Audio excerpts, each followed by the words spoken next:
Everyone, and welcome back to the Showing Up to Your Life podcast and YouTube channel. My name is Art Burns, and I am really excited today. I don't know how many of you have seen the little test episode that I posted yesterday. I just did like a 2.5 minute or something quick test to test this brand new microphone that I have. If you're watching me on a video right now, you can see that I have this brand new, super professional, awesome microphone in my face. But if you're hearing me, you might notice a significant increase and improvement in the sound quality of this podcast. And I'm so excited. I'm so grateful for a patron named Lorenz who decided to upgrade me. He sponsored this upgrade. He felt like he wanted to hear me a little bit better, and he wants you to hear me better too. So thank you again, Lorenz. I really, really appreciate you.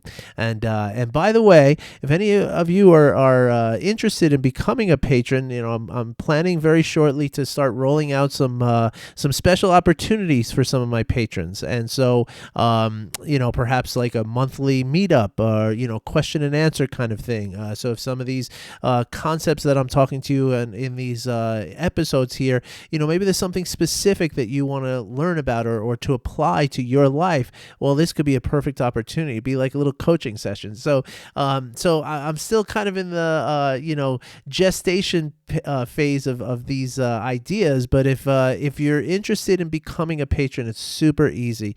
You just have to go to my Patreon page. I'll try to post a link in the comments and so you can get on there really easy. But if you can't find it and you're interested, then all you got to do is send me an email and I will hook you up to sweet. And yeah, I would really appreciate it. And it's a great way for you to support me, and it's a great way for me to continue to do these videos and podcasts for you, to deliver some of this great information to you. And so I hope that you're all doing well today. I hope that you all had a great weekend. Today is Monday, January 18th, and I hope that you're able to meet the day, today and every day, with a measure of presence, with acceptance, with compassion, and also with curiosity. And that's the part that we're going to get into today. But before we get into the curiosity, I want to just, kind of walk through really quickly what the presence, acceptance, and compassion look like, right? When we are present with what's happening, right? When we're not thinking about what should have happened or what did happen in the past, and we're not worried about what's the next thing that's going to happen. So a very simple example of this is when we're eating dinner, not thinking about dessert, but actually enjoying our dinner, right? And so this is something many of us don't do. We're trained not to do it in a lot of ways. And so, but when we can remain in the present with what is arising, then we become much more aware of what's happening, right? And we become much more attuned and aligned to what is happening around us, either with the other people in our lives or with just the circumstances that we're going through. And this can mean a huge difference in the amount of stress that we feel, right? Because stress comes and the really strong emotions that come from stress happen when we start thinking about, well, what do I have to do next? What comes next? What or versus the past. Like if we're caught up thinking and ruminating thoughts about what's happened in our past and things like this, well, then that's where stress is going to sneak into our lives, right? So by allowing ourselves to be present, we can avoid some of that stress just by being present, right? It takes away, say, a huge portion. I don't know what the percentage is, but a huge portion. Now, the next part is the acceptance, and this goes hand in hand with the presence, but it is so important because as things are arising, right, we could have one of two reactions or responses to things that are arising for us. We could either say, well, this isn't how I want it to be. This isn't how it's supposed to be. This isn't okay for me, right? Or we could simply say, well, this is what's happening, right? Not what's supposed to be happening, not what we wish was happening, not what shouldn't be happening, but this is what is happening. right? And just by doing that, just by paying attention to what is happening, it doesn't mean that we're going to not change things. In fact, it's quite the opposite, right? That when we can actually be aware of what is happening and accept that thing that is happening, that's when we have the opportunity to actually make changes, to effect a change in the in our lives, whether it's with other people or whether it's circumstances or what have you, right? But when we're caught up in the aversion and the clinging of what we wish was happening or what we think should be happening or wish wasn't happening or shouldn't have happened, well, that's when we get into the place of stress and anxiety, which doesn't allow us to even see clearly what it is that we want to change. And so therefore we become prisoner to it, right? And then finally, compassion. Right? Compassion is the way that we can kind of, the presence and the acceptance is almost how we're internally, kind of processing the situations that we're in, right? But compassion is the same kind of process, just extended outward towards those people with whom we interact every day, right?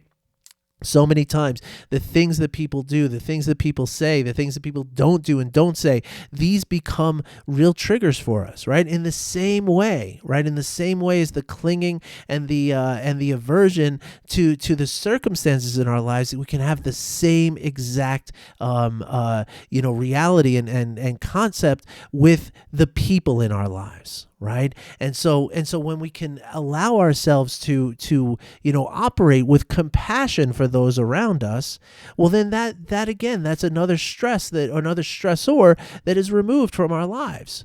Right? Because when we're not thinking about, oh, that son of a gun shouldn't have done that thing, or I'm so angry at that person for what they did, but instead if we can extend a level of compassion and empathy that arrives in compassion, well, then we kind of take away that stressor that other people's behavior might inspire in us, right? And might trigger in us.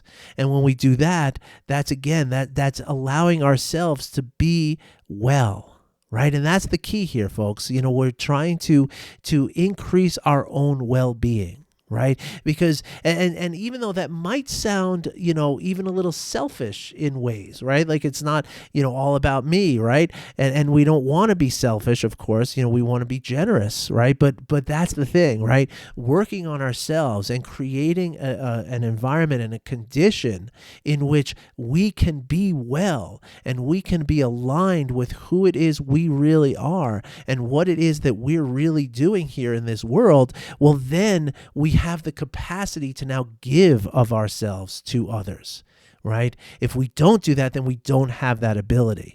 And so even though that sounds maybe a little counterintuitive, and this would be a perfect thing to bring up during a question answer, if you want to really understand how to apply this to your specific life and circumstance, well, that's a perfect way to do that, right? To find that out is to ask the question, which you're more than welcome to do, by the way, via email. That's always there for you. Okay, I'm happy to answer some email back and forth with anybody out there who has questions about this stuff that I talk about, right? But again, it might be helpful for you to actually, get a dialogue going. Sometimes that's how we can really learn about some of these concepts that maybe we're not completely clear about. Maybe there's something about this that says, well, it sounds really right. It sounds like, it sounds like me. It sounds like something I need to understand. But I just don't see how it applies to my life, So anyway, if that's true for you, if that's how you're feeling, then I recommend very highly, I invite you to get a hold of me. Okay, and I'm going to give you some information at the end of this podcast and YouTube channel video to show you how to do that. It's very simple. Okay, so there we've covered the presence, the acceptance, and the compassion that I talk about so much, and for a long time that was all I was really kind of telling people, that that's what you need. You need presence, acceptance, and compassion. And then it was actually working with one of my clients, right, where something else kept coming up, and this is a really, really important part of what we're talking about here, right, which is curiosity. And in a way, curiosity kind of makes room for all of these other aspects, right? Curiosity allows us to be present, right? Because, if we're curious about what it is that's happening as it's happening, then we are present, right? That's the thing, right? If we're more curious about it, then we are, kind of assigning whatever, blame or whatever emotions that we might feel about what's happening, but instead we apply curiosity. Well, that allows us to be present, right? Curiosity also allows for acceptance, right? Because acceptance means to embrace what's happening, not in a way that is a final step in any kind of way. It's actually the opposite. It's embracing the unfolding reality that's happening, right? And if we're accepting that, then we are being curious about it, right? Or if we're curious about it, we are accepting it, right? When you're curious about something, you don't rule anything out. You don't say, okay, I'm curious up till this point, but not after that. If you're truly curious about something, well, then what you're doing is you're opening yourself up to what might be happening. And again, that right there is acceptance, right?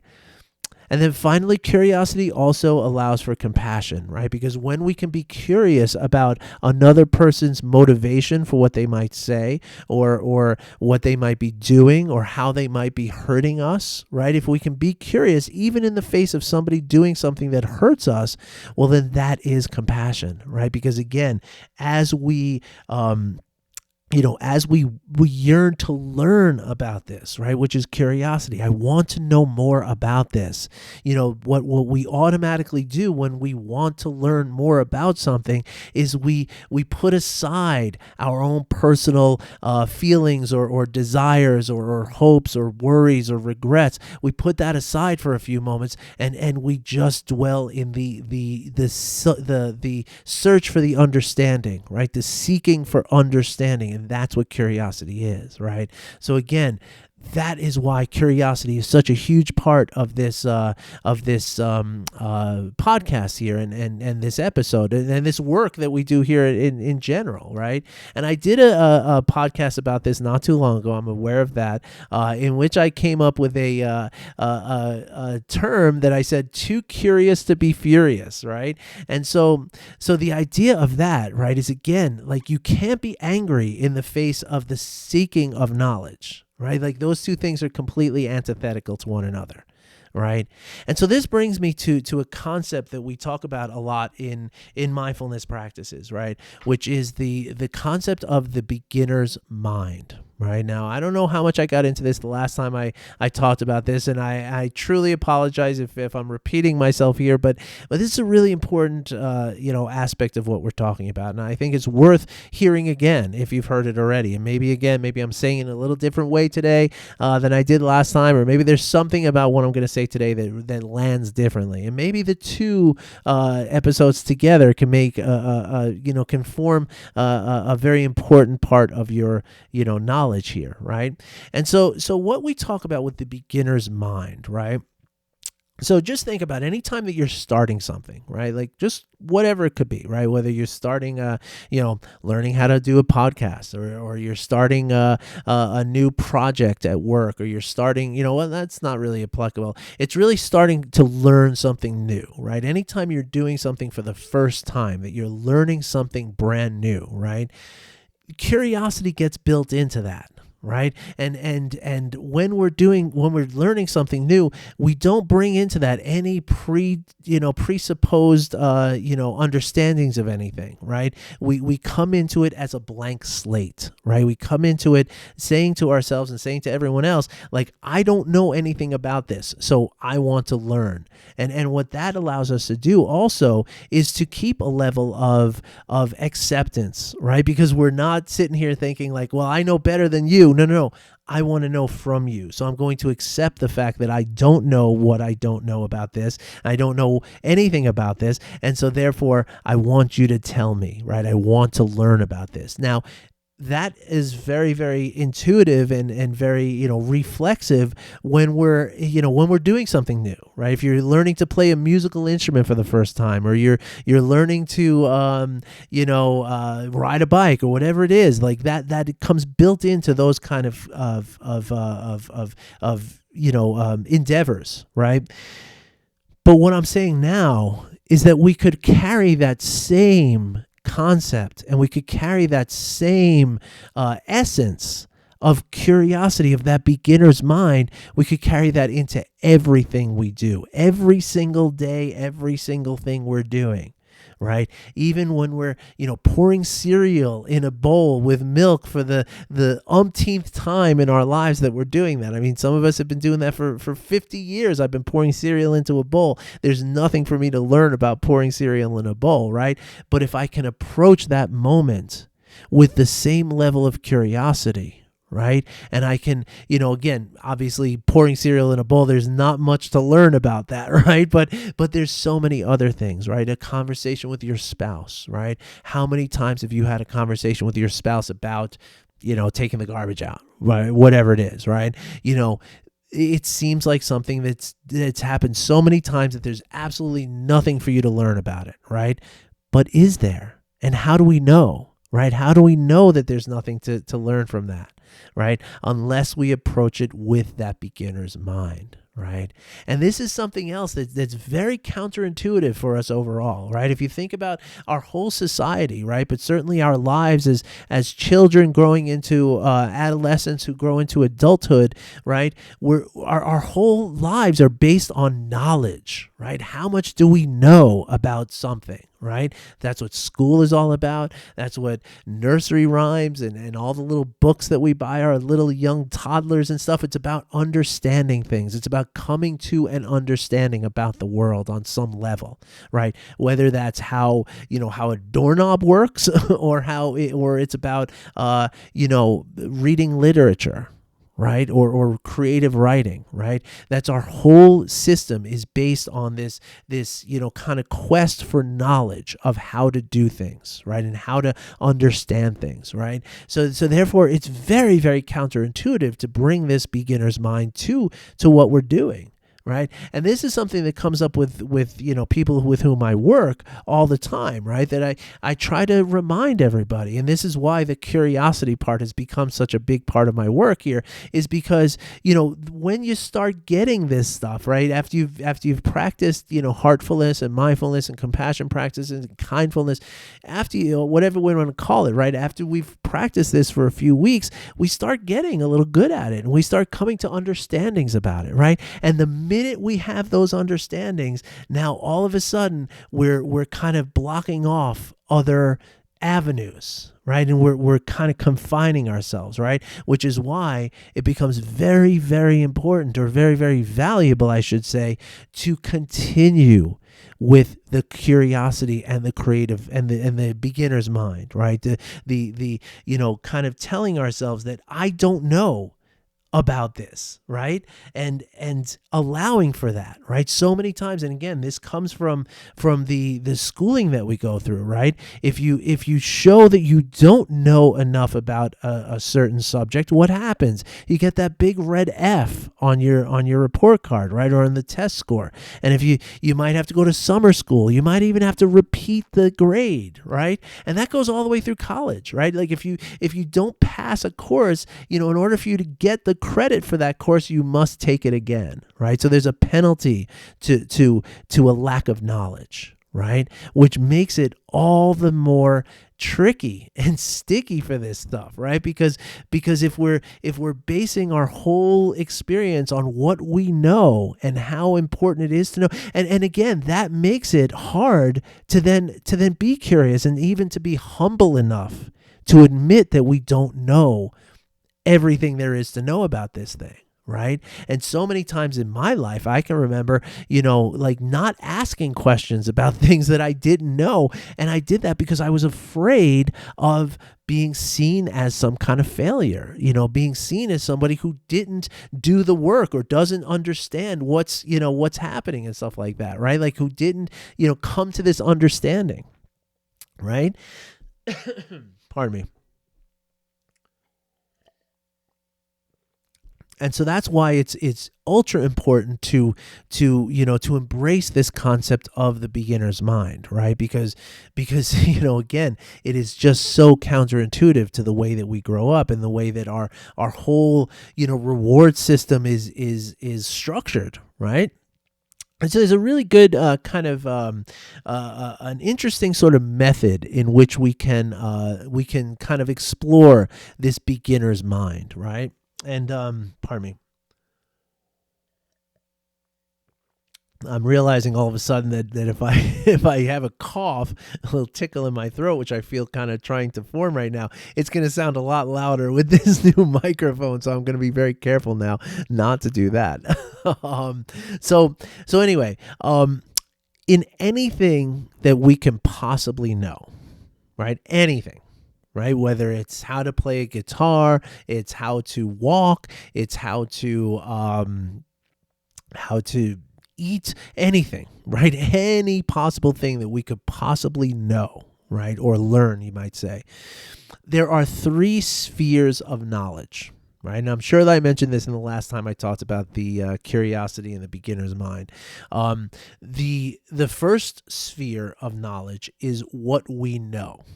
Right. So let's say, you want to go for walking. Right. This is going to be a really good one. Right. Because walking seems like, OK, what could I possibly know more than I know about walking? Right. It's very simple. Right. It's balance. It's momentum. It's left foot, right foot, one foot in front of the other.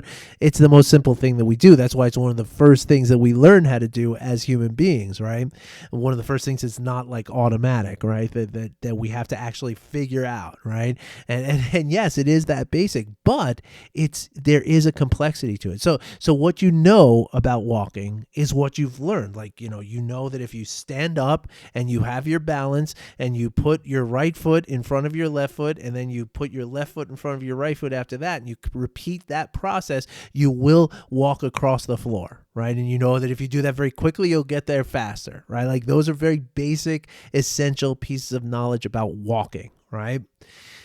Now that's the first sphere, right, of what you know, right? Now there's what you don't know, right? So for me, what I don't know is how the muscles all work together, right? I am not an expert in the anatomy of the human body to know how the muscles work in tension with one another and what the cardiovascular system role is in that and all that kind of stuff, right? There's all that stuff that I can make a list of things that I don't know about, that I know that I don't know about walking, right?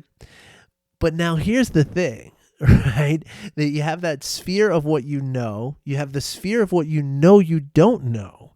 And then almost every time, right, there is a sphere that dwarfs these other two, right? That is so much bigger than the first two, right? And this sphere of knowledge is what you don't know about walking. Right? Now, of course, I can't even give you examples of that because I don't know what they are. Right? But there are certainly things that I do not know that I don't know about walking. Right? And so that's what the beginner's mind is all about. Right? The beginner's mind is acknowledging that fact, even about the most basic, simple task of something like walking. Right? To understand that even if it's just one little thing, or like I said, usually it's much bigger than anything else. And of course, we're picking a very, very simple example here, right? But even if it's just one little thing, right? You can be absolutely sure that there is something about everything that you could possibly know. There is some element there that you don't know what you don't know. Right. And when we can acknowledge that and when we can kind of, remind ourselves of that. Right. And then when we can practice understanding that. Right. Then that is when we open ourselves up to the curiosity. Right. And that's when, and this is where it takes a lot of skill, which any skill is practicable, right? Any skill can be trained, and training is practice, right? So it takes a level of practice to get to the point where you're able to approach everything in your life, right? Even those things that you are sure you know everything about, right? Even like yourself, right? Like how much do you really know about what makes you upset about something, right? The answer to that question is not as obvious as it might seem. Right? That there are things in that you don't know, right? And so when we can bring that essence to everything we do, right? Well, again, that makes us come into the present moment, right? Because if there's something I know, I don't know what I don't know about this thing, right? So that's something that allows me to just open wide up, right? I want to be as open as possible, and I want to be right here. If I start talking to myself about, oh no, that's not something I don't know, and that's not something I don't know, now all of a sudden I'm not in the present anymore. Right. But by acknowledging the fact and practicing the fact that there's much to what is happening right now that I don't know what I don't know. Right. That is what makes me continue to be present and to accept, right? Because again, that's something that is trained into us, right? That if there's something that we don't know, that is seen as a failing in us, a shortcoming, a weakness of some sort. Right. And so the more that we engage in that sense that not knowing something is a weakness, is a failure, is a shortcoming, well, then we're going to be afraid of not knowing. Right. And that's the key, right? Like, we don't want to be afraid of not knowing. We don't want to be afraid of admitting that we don't know about something. Like I told you a few minutes ago, I grew up, I can tell you some very specific times in my life where I didn't ask a question. Right? And I didn't seek out the knowledge. And that is because I didn't want to be ridiculed for not knowing it already. Right? And I don't know if that resonates with you or not, but that's something that happened to me a lot. And I gotta believe that I'm not the only one. Right? And again, that's because of the way our whole system is set up. Right? Like, knowledge is rewarded. Lack of knowledge is penalized. Right? And so that right there is a challenge to this beginner's mind, right? And so it's accepting that. It's accepting the fact that some people might ridicule me, right? Some people might look down their nose at me, right? And say like, oh, he doesn't know that. He should know that. We already told him that, and blah, blah, blah, right? So knowing that and understanding that and accepting that allows me to ask the question anyway. It allows me to be curious and to be open to what I find in that curiosity, right? And now compassion, right? Those people who want to talk down to me and tell me, oh, you're dumb. You should know that already. What's wrong with you? Well, compassion is what, when I can be curious, again, like be curious about what's driving this person to say that thing that they're saying, right? Then my curiosity is going to lead me to the understanding and to the knowledge that the reason this person is saying this thing to me is not because of a weakness in me, it's because of a weakness in them.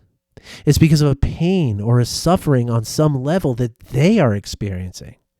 It has nothing to do with me. Right?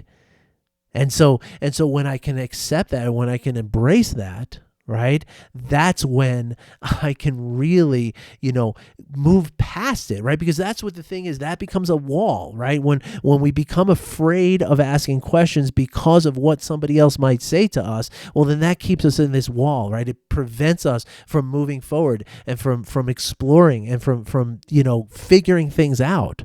Right? And that's when we stay just stuck in the same rut and just doing the same thing and having the same emotional reactions and having the same stress and the same anger and the same damage that we're doing to our body through all of this. Right? And so it is that curiosity that is the key to breaking down that barrier and allowing us to fully come into who it is that we really are. Which is curious, right? Like, that's the essence of who we are, right? That's why children are so curious, right? We are curious when we come into this world. There's no question about that. And without that curiosity, we wouldn't develop. And so it could be also said that without that curiosity, hundreds of thousands of years ago, our brains wouldn't have developed the way they have, and we would not be this evolutionary, paradigm of the animal kingdom as human beings, right? I don't mean to get too deep into this, but that's true, right? And so this curiosity is something that is genetically built into us. It's baked right in. But so many of us abandon it, like we do so many other things. And again, that's what this practice is about. This practice is about coming back into that essence of who we really are. As my coach and one of my fellow colleagues says, coming into our ness, right? Like, what is it that makes me me? And part of that is curiosity, right? It always is. That's an essential component of who we are, no matter who we are. Right. And so, and the more we can embody that curiosity, the more we can, the more we can, come into ourselves, and then the more we can grow, and the more we can, kind of understand ourselves. And by understanding ourselves, we understand the world around us. And by understanding the world around us and understanding ourselves, now we can we can grow and actually impact the things that are happening around us in a way that we can't otherwise. And that is essentially, again, the whole essence of this practice, right? Is to come into that core essence of who we are. And that does include presence, acceptance, curiosity, and compassion, right? That is who we are. And the more we can cultivate those things, the more we are aligned with who we are. And the more aligned with who we are, the more we're able to accomplish goals that we otherwise have no chance of doing. So how do we practice the beginner's mind, right? Well, part of it is done in meditation, right? Like as you sit and meditate every morning or every evening, hopefully, if you're able to, you're going to be curious about what's happening as you're doing that, right? Like in the meditation. Right. You can also compassion practices will help to cultivate this curiosity as well. It's like you don't know where one end and one begins. Right. It's like a cycle. Right. And it's an unbroken circle. Right. So by practicing compassion, you are practicing the beginner's mind and the curiosity, because, again, when you're practicing compassion, you're practicing seeing that even though this person here is doing this thing that is so hurtful and so harmful, well, I'm really curious as to what is making this person do this thing, because I know that they are really doing this because there is some level of pain and suffering happening inside of them that they are trying to relieve. And that is their motivation. That's always all of our motivation. Right. And so there, so therefore, again, that practice of compassion practices, which I've given you lots of these, and I can certainly tell you some more, but that also will help to cultivate the beginner's mind. But also it can just be done in a moment to moment basis, right? Which is really what all these practices are, right? So when we do meditation, right, we're sitting and we're focusing our attention on, if you work with me and learn meditation through me, you're focusing on your breath, right? The sensation of the breath coming in and out of your body, right? And every time you find your mind wandering off while you're breathing and you're paying attention to your breath, your mind wanders off to what's in the refrigerator and what you're going to make for a snack when you're done meditating, right? When that thought happens, then what we do is we bring ourselves back, right? Over and over and over again, right? And at first, that happens, in a 3-minute meditation, that process happens 15 times at first, right? But then a couple of weeks later, it happens maybe 2 or 3 times. And then a few weeks after that of doing it every day and practicing, well, then you find yourself, it happens once in a whole meditation. Maybe it only happens once in a week of meditation. Right? And the point that I'm making is that the more often you go through that process, mind wanders, you recognize it wanders, you bring it back. Every time you do that, you're building a skill. Okay, slowly but surely, you're becoming better and better and better at noticing when your mind has wandered and the ability to bring it back and hold it where it is. Right? So curiosity in the beginner's mind can work the same exact way. Right? You can set the intention every morning. Just set the intention that I am going to be curious today. I am going to, cultivate my beginner's mind today. I'm going to practice my beginner's mind, right? And then every time you find yourself assuming something, that you find yourself saying like, oh, I already know about this. I don't need to read this thing. I don't need to listen to this person. I don't need to think about this thing because I already know that, right? Stop yourself. Remind yourself of the beginner's mind and bring yourself back into that curiosity, right? Again, just like meditation. I mean, the only problem here is that it's not a formal practice, right? You're just going to do this throughout your day, right? But, you do this the first day, you're going to come home and you can say, oh my gosh, I forgot all about it. I never did it once, right? A couple of weeks later, you might find, 4 or 5 times during the day, you say, okay, I have been doing this, but I'm not doing it perfectly. Let me keep trying, right? And again, just like that mind wandering, you realize it's wandered, you bring it back, cultivating the beginner's mind, realizing that you're no longer in the beginner's mind, come back, right? Come back to the beginner's mind. And it's that simple, folks. And if you commit to doing that for a period of time, you will build that skill. Same way you built every other skill that you have in your repertoire, right? Which includes eating, includes walking, includes maybe playing a musical instrument, reading, writing, whatever. Right. So if you have somebody who's a musician, for instance, right, they are practicing constantly. Right. The famous musicians that you see on stages and in music videos, those people are practicing their musical instruments 8 hours a day. It's their full-time job. Right. Because the more you repeatedly do something, the more you gain a skill over it. It's that simple. And the beginner's mind is no different. All right, folks. So again, if you have any questions about this, okay, you don't have to be a patron to ask a question, okay? Even though I am humble and I am very grateful for anyone who does support me on a month-to-month basis. I mean, I do have bills to pay, and this is a wonderful way to help. It's not required. If you have a question, you are more than welcome to ask a question that you have, okay? And so you can do that in a couple of different ways, right? You can send me an email, art@artburnscoaching.com. You can leave a comment wherever you're seeing this or hearing this, or you can go to my website, artburnscoaching.com, artburnscoaching.com, sorry. And you can just, right there on every single page on my website, there's a banner that has the picture of a clock on it. Okay. It says something like, schedule a free call, right? That is a coaching session. And you are more than welcome to have, as a gift from me, you are welcome to have a 45-minute coaching session with me that costs you nothing. Okay. We will go into the questions that you have. We'll go into the, you'll get a feel for what it is to have somebody who is coaching you. Right.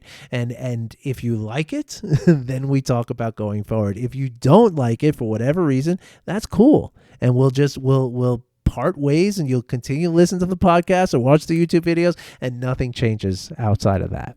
All right. So if you're interested, I invite you to get a hold of me, okay, in one of those ways. Otherwise, I'm going to, again, put my Patreon link in the description of the YouTube video and into the podcast and into the letter that I'm sending out. And so I would welcome anyone who wants to contribute, and it's very easy to do so.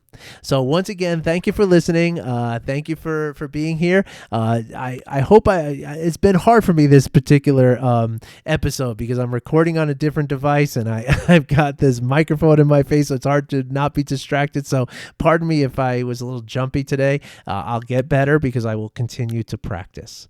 All right, everybody. Thank you again. I wish you well, and I'll be back again tomorrow. Hope you all have a great day. Bye-bye, everybody.